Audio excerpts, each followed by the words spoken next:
from the front, I can strike, boom, to the nose.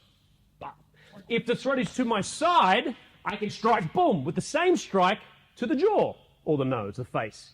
If the threat is behind me, I can strike to the groin, I can strike to the face.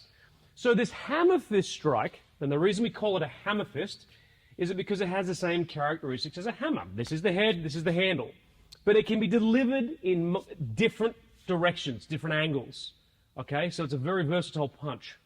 Again, the area that we're striking for, ideally, is the nose. Anywhere in the face. So partner's going to hold the pad now at an angle. And the idea is this. Again, I want you in a fight stance. I want you to use your strongest side. And I want you to attack the pad. And it looks like this.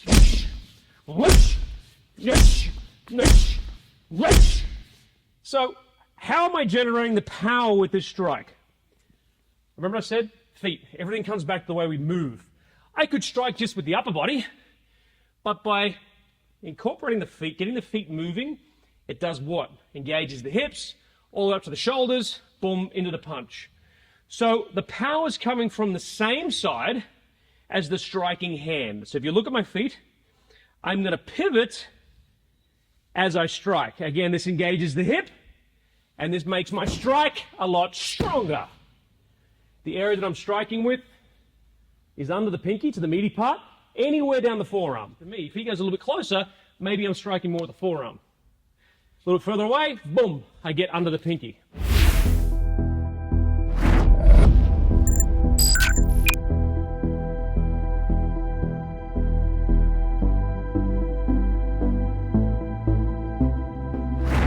Now, the hammer fist strike is a reliable combative that can be used effectively at short to medium range. Not only will it deliver a significant amount of power, but it can also be used in multiple directions, making it versatile and accessible to people of all skill levels. Whether you're in a fight stance or neutral position, the power comes from pivoting on the foot, the rotation of the hips, shoulder, and the fist on impact. With proper technique and execution, it can deliver a significant amount of force to vulnerable areas of the attacker's body. So, everyone put their hand up. Roll the first set of knuckles to the second. Take that thumb and put it against those two big knuckles. Look down your arm. These two knuckles here, the big knuckles, should be in line with the forearm, and your wrist should be straight. It should not be bent.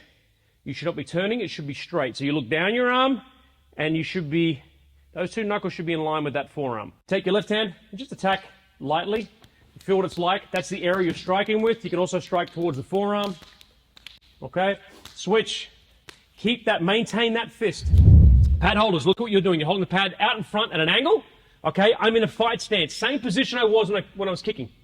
Don't be sideways, because I would want to do more of a side hammer. Be square. Square off to your partner. I want to hear your voice. I want to hear you make that noise, that aggression. Let me hear it. Make a fist. Look at your thumb. Look at that thumb. Look at that thumb. Snip. Ah. Go. Good, sis. Pivot on that right foot. Pivot. Sorry. So pivot. So look. Instead of leaning forward, I want you to rely on the pivot and generating the power through the hip. Extend. There you go. Extend the hand out and back. Good. And it's okay to bring the hand back a little bit. If you have to generate a little bit of power by recoiling back, don't go too far back, because this exposes us, and it also might take a little bit longer to make the strike. But just to the ear, boom, and recoil. So back to the ear, boom, straight forward with the strike. Go. Good. Come on, pivot on that foot. Go. I want you to try something now. When we talk about stances and the importance of either a ready stance, more of a fight stance, or how we are all standing now. Look at how you're all standing. We don't walk around the street like this. We walk around the street, we stand in line, ordering coffee, talking to people, usually like this. We're in a passive stance or a neutral position. You have to learn how to strike, defend, avoid from that position. Seated, getting out of a car, walking into a building, walking up a flight of stairs. You're not always going to be ready. I want you now to strike with the right and strike with the left. Again, I'm still pivoting on the side that I'm striking with. So right, left, okay? And I want you to feel what it's like maybe to put two together now. You can do same time, but I want you to do left, right, or right, left. So one. So it's this motion, boom, boom. And again, the area that I'm striking, the vulnerable area on on the threat, is going to be the face, the nose. This is the area that I'm striking. Okay? So, remember, pad holders. Don't bend the wrist back. Hold your wrist straight, okay, to prevent injury. And you're going to start with giving left, right, or right, left. It's okay to give one strike, but what's better than one strike? Two, three, four. We want to overwhelm the attacker. Where's your voice? We can't hear you. Come on, Suze, now. Look, good, time. So look, let's look at what Suze is doing. Again, if I only use my upper body to generate the power and someone's threatening me, okay, that's good. This will do damage. But we want to generate as much power as we can. Use the feet. Turn on that foot, boom. This engages the hip. This generates a hell of a lot more power in my strike. All right, ready? We're all watching you now, Suze. Here we go. There you go. Come on. That's it. Pivot. Ah. Put your body behind it. Good. Good. Nice. Come on. One more. Up. Ah, good. All right. Nice.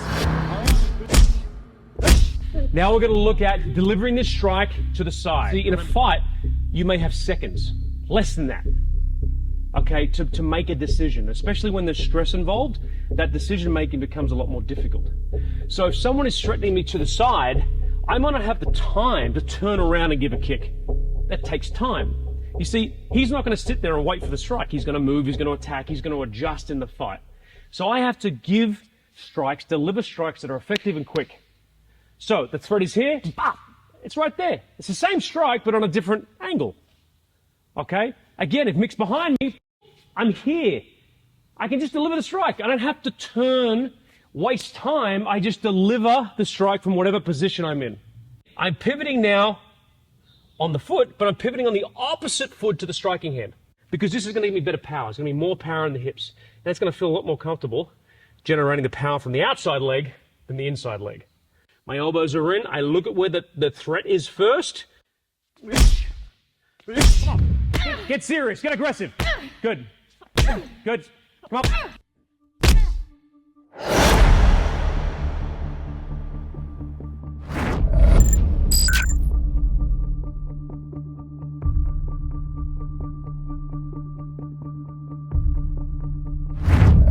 Before striking, always look at your target to ensure accuracy and power. Now, to generate maximum power in the strike, pivot on the foot that's opposite to your striking hand, rotating your hips and body toward the target as you strike. After delivering the hammer fist strike, follow up with multiple counterattacks to incapacitate your attacker and increase your chances of escaping. Now, always be aware of other threats and scan your surroundings to identify potential danger. Remember to maintain distance and disengage as soon as possible.